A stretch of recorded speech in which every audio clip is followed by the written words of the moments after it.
I stared at the quarterly report on my screen, the numbers blurring together after 12 hours of non-stop work. The office had emptied hours ago, leaving only the hum of the air conditioning and the occasional ping of late-night emails. 7 years at Reynolds Marketing had taught me that these reports weren't just numbers. They were the backbone of our client relationships. "Still here, James?" Lisa's voice startled me. I hadn't heard the elevator doors open. As creative director, Lisa rarely stayed past 6, but there she was, coat draped over her arm, concern etched on her face. "Just finishing up the Westfield account," I said, forcing a smile. Someone has to make sense of Marcus's mess. Marcus had been hired 6 months ago, the CEO's nephew with an impressive resume but questionable work ethic. While I'd spent weekends and holidays building client trust, Marcus spent afternoons on golf courses, schmoozing with executives, and taking credit for my team's victories. "You should go home," Lisa said, resting a hand on my shoulder. "Emily called earlier looking for you." My stomach tightened. I'd missed dinner again. Emily had planned it weeks ago, our anniversary. I checked my watch. 11:43 p.m. Too late to salvage the night, too late for flowers or apologies. "I'll just wrap this up," I promised, knowing she didn't believe me. After Lisa left, I buried myself back in the report. An hour later, I noticed an email from Marcus to our CEO, Richard.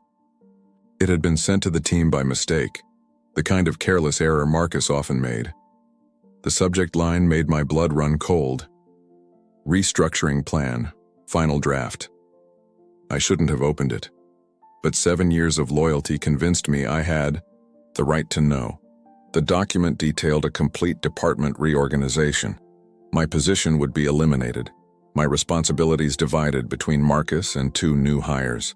The projects I'd nurtured, the clients I'd cultivated, the late nights I'd sacrificed, all of it would be handed over within the month.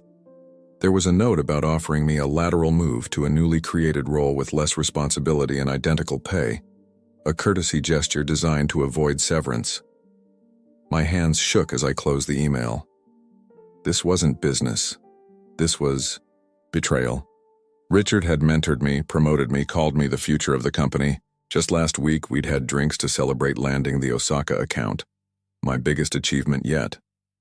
I shut down my computer and walked to the large windows overlooking the city. Chicago's skyline glittered against the black sky, indifferent to my collapsing career. I pressed my forehead against the cool glass and closed my eyes. The worst part wasn't losing the job. It was realizing that I'd already lost so much more. Emily and I had drifted apart between missed dinners and canceled vacations. Friends had stopped calling after too many rain checks. I'd postponed having children, buying a house, living a life, all for a company that saw me as replaceable. My phone buzzed with a text from Emily. "I put your dinner in the fridge. We need to talk tomorrow." The simplicity of those words carried the weight of years of disappointment. We did need to talk, about more than just missed anniversaries. I gathered my things slowly, a strange calm replacing the initial shock. By the time I reached my car in the empty parking garage, I knew I wouldn't be finishing that report. I wouldn't be smoothing over Marcus's mistakes anymore. I wouldn't be the first one in and the last one out. As I drove through the quiet streets, a plan began forming in my mind. Not a plan for revenge or dramatic confrontation, but something more meaningful. A reclamation of my time, my talent, and maybe, if I wasn't too late, my life outside these glass walls. Tomorrow would be different. Tomorrow, for the first time in 7 years, I would choose myself. I arrived at the office early the next morning, not from habit but determination. The familiar weight of exhaustion had been replaced by something electric. Sleep had evaded me, but clarity had not. Emily had been asleep when I got home. The dinner she'd prepared, my favorite lasagna, sat in the fridge with a post-it note that simply read, "I tried." Those 2 words haunted me more than the restructuring plan. The office was quiet at 7 a.m. I brewed coffee in the kitchen and took it to my desk, not because I needed the caffeine, but because I needed the routine one last time. I printed the documents I'd need and organized them neatly in my leather portfolio.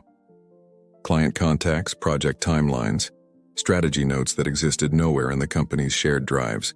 At 9:15, Richard strode in, giving me the same hearty wave he always did. The familiarity of it made my chest ache. Had he always been this good at pretending? "Got a minute?" I asked, standing in his doorway after he'd settled in. "For my star. Account manager? Always." His smile never reached his eyes. I wondered if I'd simply never noticed before, or if guilt had finally created the disconnect. I closed his office door and sat across from him. The corner office offered panoramic views of downtown, the morning sun glinting off neighboring skyscrapers. This office had been my goal once. "I saw the restructuring plan," I said simply. Richard's expression shifted microscopically. Surprise, then calculation. "Ah, well, we were going to discuss that with you next week. It's not what it looks like, James. It looks like I'm being pushed aside for Marcus. It's a strategic realignment. You'd still have a key role here. A role with no team, no decision-making power, and no growth potential." My voice remained steady, surprising me. "Why not just be honest with me, Richard? After 7 years, I deserve that much." He leaned back, fingers forming a steeple. "Business evolves. Marcus brings connections we need. His approach aligns better with where we're headed. His approach is taking credit for other people's work while nurturing his golf swing." Richard's jaw tightened. "That's unfair. He's brought in 3 major accounts. Accounts that my team did all the work to secure and maintain," I countered. "But that's not even the point. The point is the deception.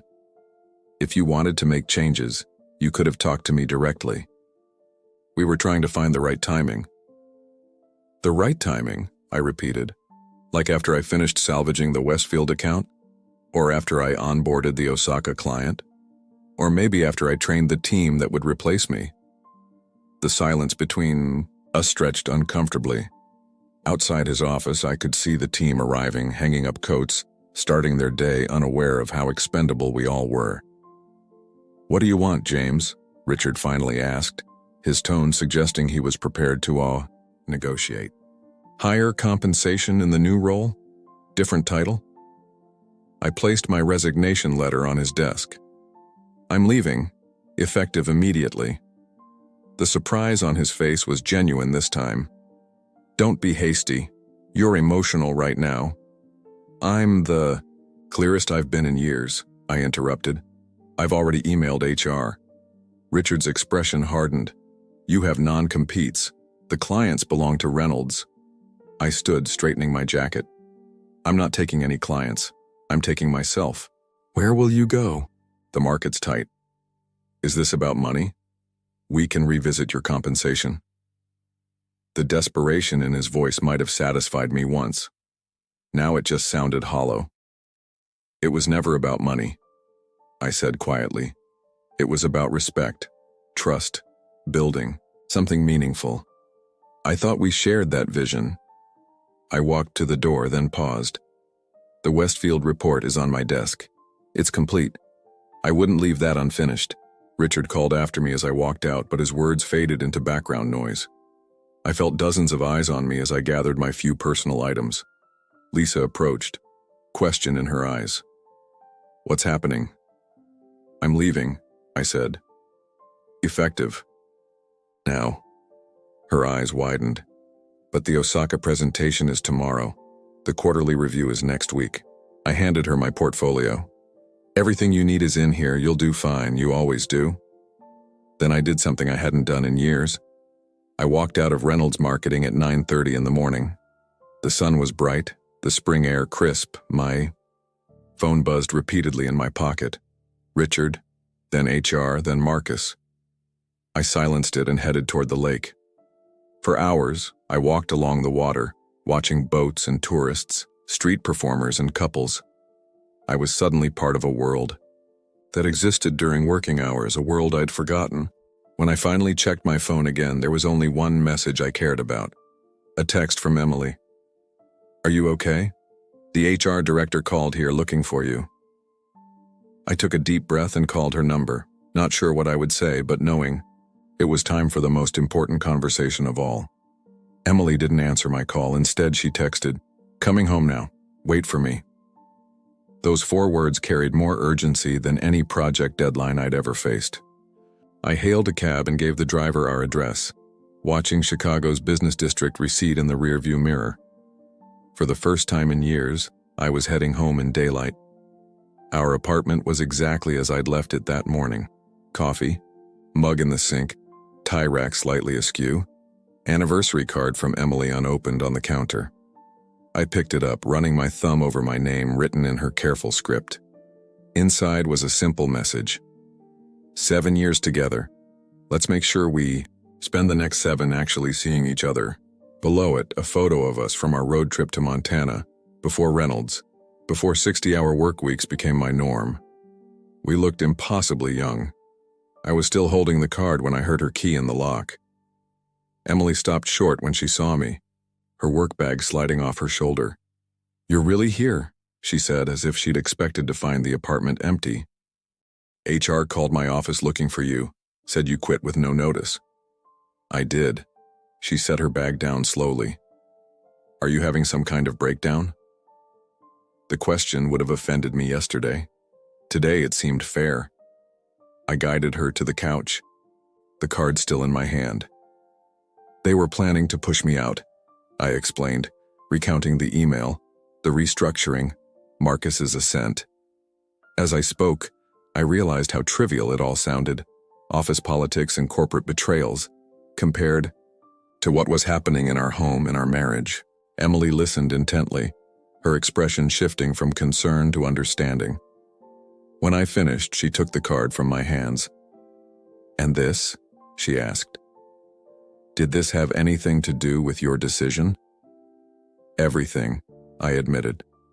"I saw it this morning before leaving. I realized I've been loyal to the wrong things. I've been building a future at Reynolds while our present was slipping away." She took a deep breath. "James, I've been offered a position in Boston, head of research at Kinsley Medical. I was going to tell you last night." The revelation hung between us, heavy with implication. "When would you start?" 6 weeks. If I accept." "If." Her eyes met mine. "I wasn't sure if you'd come with me. I wasn't sure if we still made decisions together." The truth of her statement hit me with physical force. How long had we been living parallel lives instead of a shared one? I thought about the safety of my career, the identity I'd built around being indispensable to Reynolds, the comfort of familiar stress. All gone now. "I'd come with you," I said. "But is that what you want? After everything I've put our relationship through?" Emily looked away, blinking rapidly. "Last month I started seeing a therapist. I was trying to figure out if I should fight for us or let you go. She asked me when I'd last seen you truly happy. I couldn't remember." I moved closer, taking her hand. It felt like reaching across a greater distance than just couch cushions. "I'm sorry I've been gone even when I was here. And I'm sorry I stopped telling you what I needed," she whispered. "At some point it seemed easier to adapt to your absence than to keep fighting it." We talked until evening fell, really talked, about Boston, about chances and changes, about all we'd left unsaid. We ordered takeout from the Thai place we'd frequented when we first moved in together, back when dinner together was non-negotiable. The food tasted better than I remembered. Later that night, my phone lit up with a text from Lisa. "Chaos here today. Marcus botched the Osaka presentation. Richard's been asking if you'd consider coming back as department head." Once, that message would have given me validation, even triumph. Now it barely registered as important. I silenced the phone without responding. At midnight, Emily fell asleep against my shoulder, exhausted from emotional excavation. I carried her to bed and lay beside her, watching the city lights create patterns on our ceiling. Tomorrow would bring practical concerns. Updating my resume, calculating our finances, researching opportunities in Boston. Life wouldn't pause while I recalibrated my priorities. But for the first time in years, I felt no creeping anxiety about the day ahead. No mental checklist keeping me from sleep. Whatever came next, it wouldn't be dictated by Reynolds' marketing or Richard's validation or Marcus's connections. It would be shaped by the woman breathing softly beside me, by choices that honored more than just professional ambition. I didn't know if I'd find the same success elsewhere. I didn't know if Boston would feel like home or if Emily and I could repair what neglect had damaged. But as I finally drifted toward sleep, one certainty followed me into dreams. Walking away from what had defined me might be the only way to discover who I could become. 3 weeks after walking out of Reynolds Marketing, I found myself in a coffee shop overlooking Boston Harbor. The early summer breeze carried the scent of salt water through the open windows, a world away from Chicago's urban intensity. Across from me sat Vivian Chen, founder of Aperture Creative, her sharp eyes assessing me over the rim of her espresso cup. "Your portfolio is impressive," she said, closing her tablet. "But I'm more interested in why Reynolds let you go after building half their major accounts." "They didn't let me go," I clarified, meeting her gaze directly. "I left. People don't usually leave successful positions without another lined up, especially not in this economy." I considered how to answer. The standard interview response would be something politically correct about seeking new challenges. Instead, I chose honesty. I discovered my boss planned to remove me from my team and give my position to his nephew. Rather than waiting for the humiliation, I resigned. Vivian raised an eyebrow. "And you're not worried about burning bridges?" I was more worried about what would happen if I stayed. I took a sip of my coffee. "Sometimes bridges lead to places you shouldn't return to." She smiled then, the first genuine expression I'd seen during our meeting. "That's the most refreshing thing I've heard in weeks. Boston's marketing scene is incestuous. Everyone's terrified of offending potential future employers." We spent the next hour discussing her boutique agency's approach to client relationships. Unlike Reynolds' corporate hierarchy, Aperture operated with fluid teams that formed around specific projects. No department heads, no middle management, just collaborative groups of writers, designers, and strategists who shared both responsibility and credit. "We can't match Reynolds' salary," Vivian warned as our meeting concluded. "But we offer profit sharing and 4-day work weeks. We believe in sustainable creativity." The old James would have balked at the pay cut. Today's James thought about Emily working late at Kinsley Medical while I cooked dinner in our temporary sublet. The small moments of connection we'd reclaimed in the past weeks felt more valuable than any executive bonus. "I'm interested," I told her. "Very interested." Walking back to the apartment afterward, I passed families enjoying the waterfront, park couples strolling hand in hand, solitary figures sketching the harbor view. None of them appeared frantic or deadline-driven. I couldn't remember the last time I'd moved through the world without underlying urgency. When I arrived home, Emily was already there, unpacking another box of kitchen items that had arrived from Chicago. The sight of her sorting through our shared history, coffee mugs from vacations, the dented pot from our first apartment, created a lump in my throat. "How was the interview?" she asked, looking up. "Promising. Different from what I'm used to." "Different good or different terrifying?" I leaned against the counter. "Both. They're smaller, more collaborative. The pay is less, but the hours are human." Emily set down the mug she was unwrapping. "You really are considering it." "Should I not be?" "It's just..." She hesitated. The James that I married would have dismissed them immediately for not being prestigious enough. Her words stung with their accuracy. I had once measured opportunities by their status value, calibrating each career move against some imagined hierarchy of success. When had that become my compass? "I'm learning that prestige costs more than it's worth," I replied. She crossed the small kitchen and wrapped her arms around me. "I miss this version of you, the one who sees beyond the next promotion."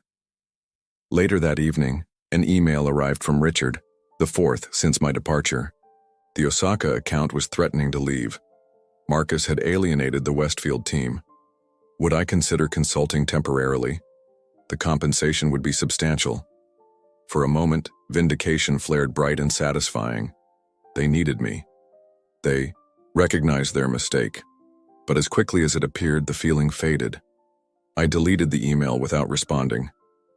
My phone rang almost immediately. Richard's name flashed on the screen. After 4 rings, it went to voicemail. "You're not going to answer?" Emily asked from the couch where she was reviewing research proposals. "Nothing he says matters anymore," I realized aloud. It's like listening to echoes from someone else's life. Emily set her papers aside and patted the cushion beside her. I joined her and she rested her head on my shoulder, a gesture becoming familiar again after years of distance. "I had my first real staff meeting today," she said. "My team is brilliant, intimidatingly so. They're lucky to have you." "I'm terrified I'll fail," she admitted, "that I left a secure position for something beyond my capabilities." I recognized the vulnerability in her confession, the same fears I'd been battling. Since walking away from certainty, we were both starting over, both exposed to possibility and risk. "We might fail," I acknowledged, stroking her hair. "But we failed at something more important by staying." Outside our window, Boston continued its evening rhythm, still unfamiliar, but increasingly ours. Tomorrow would bring more unpacked boxes, more interviews, more adjustment to new routines. The path ahead remained uncertain, but for the first time in years, uncertainty felt like freedom rather than threat. When my phone lit up again with Richard's call, I turned it face down without a second thought. My first day at Aperture Creative coincided with Boston's hottest day of the summer. The office occupied the top floor of a renovated textile factory, all exposed brick and massive windows with no air conditioning.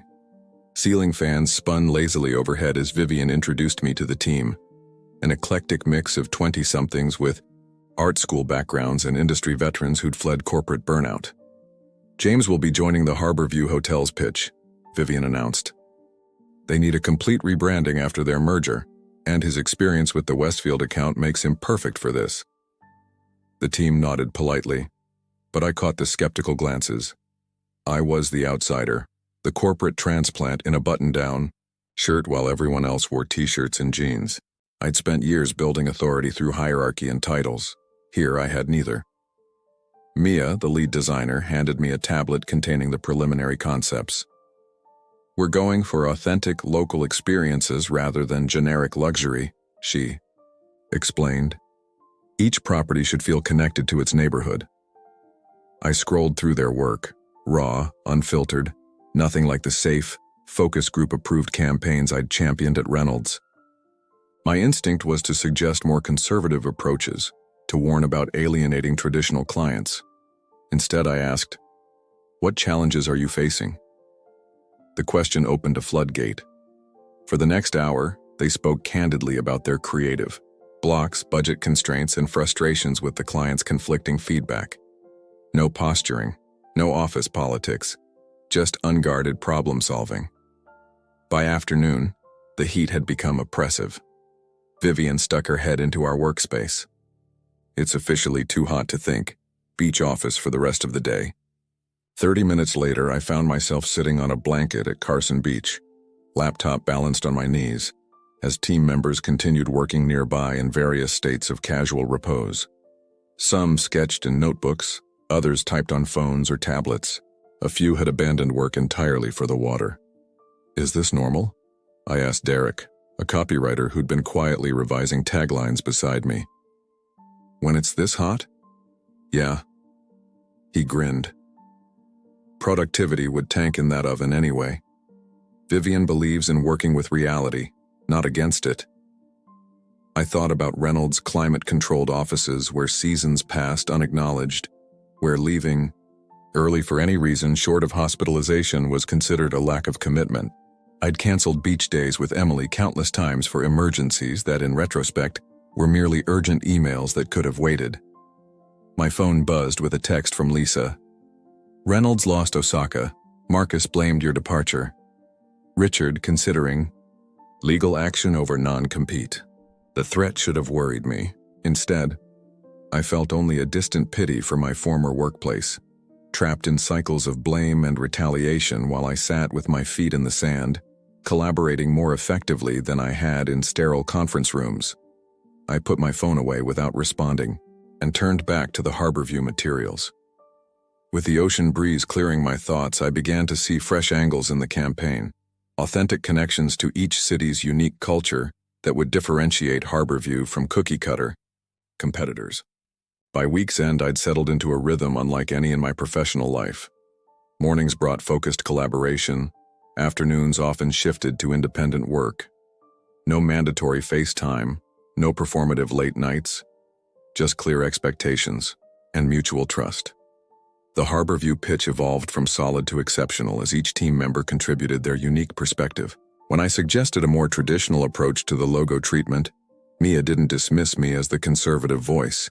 She incorporated elements that balanced innovation with familiarity. When she proposed a social media strategy, I found too experimental. I didn't pull rank.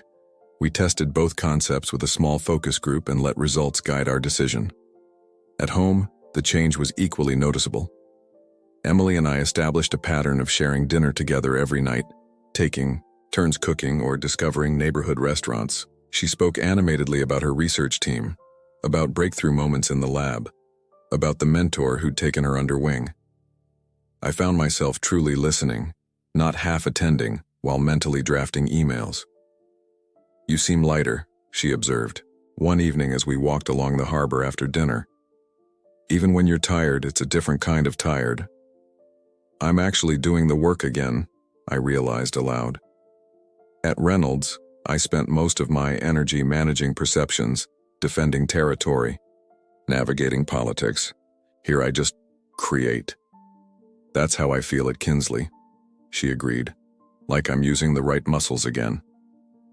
6 weeks into my new role, Vivian called me into her office. "Harborview wants to meet the team next week. You'll present the core concept." Panic flashed through me. "Wouldn't you rather take the lead on this? I'm still the newest person here." "It's your concept they responded to most strongly," she said simply. "I believe in showcasing the actual talent, not just the founders." I thought about all the presentations I'd delivered at Reynolds where Richard or Marcus had taken center, staged despite my team's work.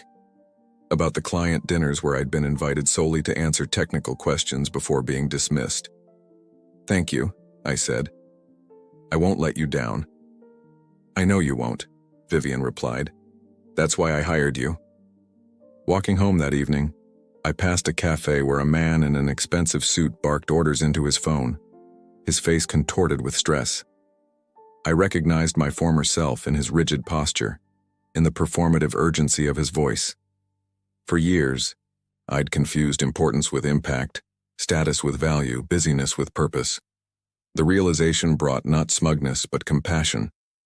He was trapped in the same system I'd escaped, one that demanded constant sacrifice without delivering promised rewards.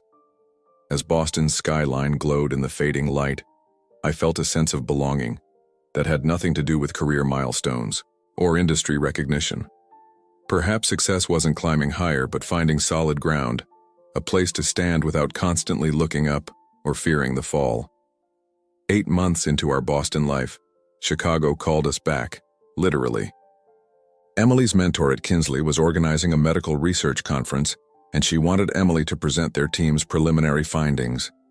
The timing aligned with Aperture's annual planning retreat, which Vivian had chosen to hold in Chicago, to better understand a Midwestern client's market. "It feels strange to go back," I told Emily as we packed our suitcases. The apartment that had once felt temporary now contained the evidence of our reconstructed life.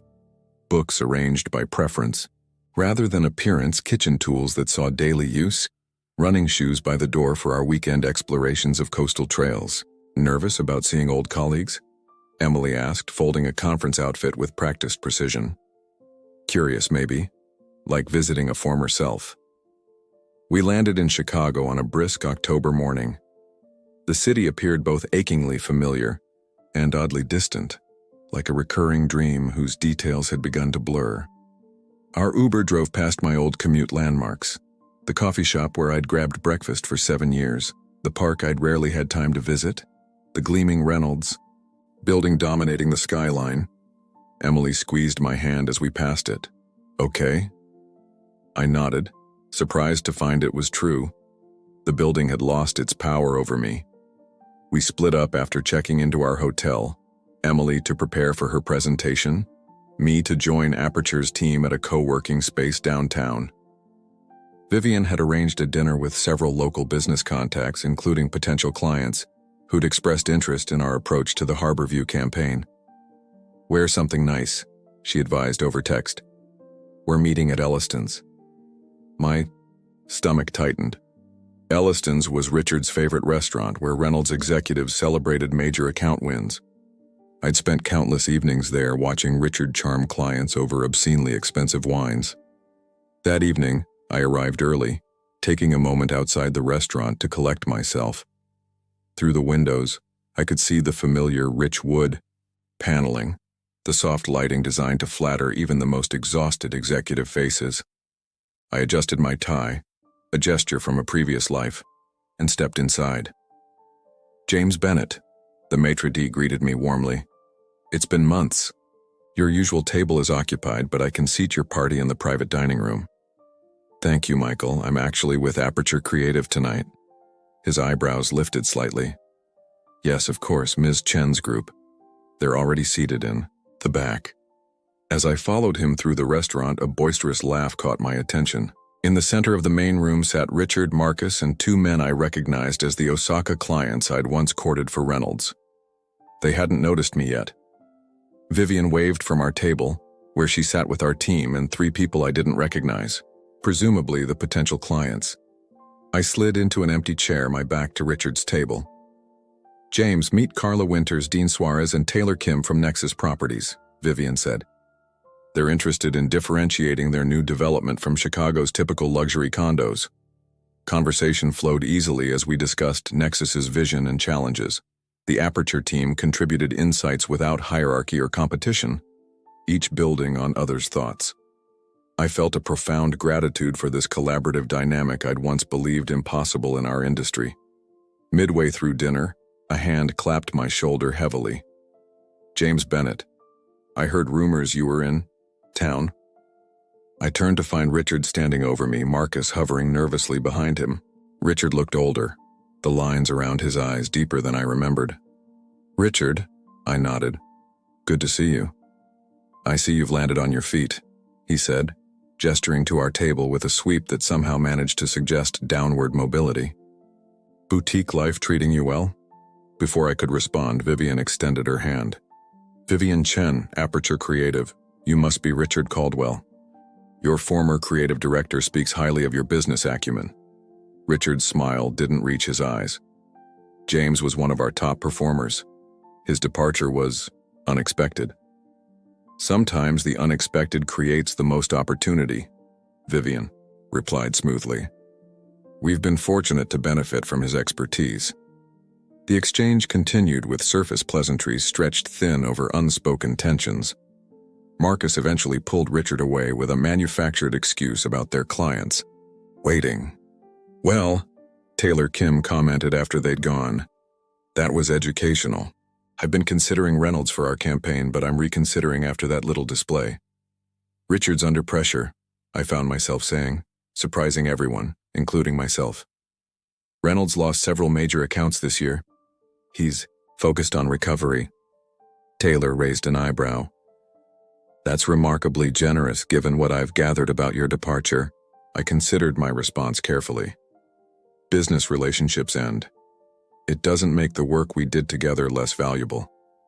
Later, walking back to the hotel in Chicago's familiar chill, Vivian fell into step beside me. Nexus is ready to sign. They were impressed with how you handled that awkward moment. By not burning bridges? By being authentic. Many people would have used that opportunity to undermine a former employer. You chose integrity.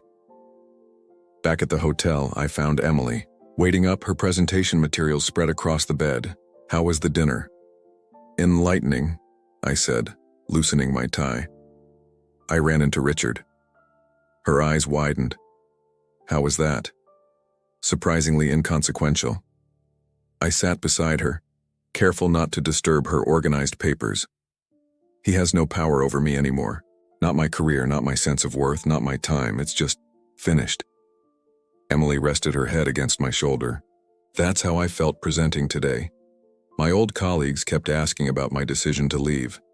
They expected regret or defensiveness, but all I felt was certainty.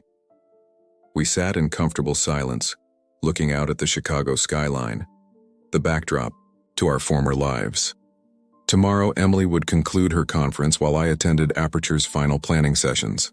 The day after, we'd return to Boston to our evolving definition of success. Do you ever wish we'd stayed? I asked. Fought harder to make it work here? Emily considered the question with the thoroughness I loved about her. I think we stayed too long, she finally said. We kept trying to fix external circumstances instead of acknowledging the internal disconnect. Her words resonated with a truth I'd been circling for months. We hadn't just changed jobs or cities. We'd changed our relationship with work itself, with success, with the passage of our limited time in this world. Chicago continued to pulse outside our window, indifferent to our small epiphanies. The city hadn't changed. We had. And in that transformation lay all the difference between surviving and truly living, between success as the world defined it and success as we now understood it. The freedom to choose which sacrifices were worthy of our one irreplaceable life.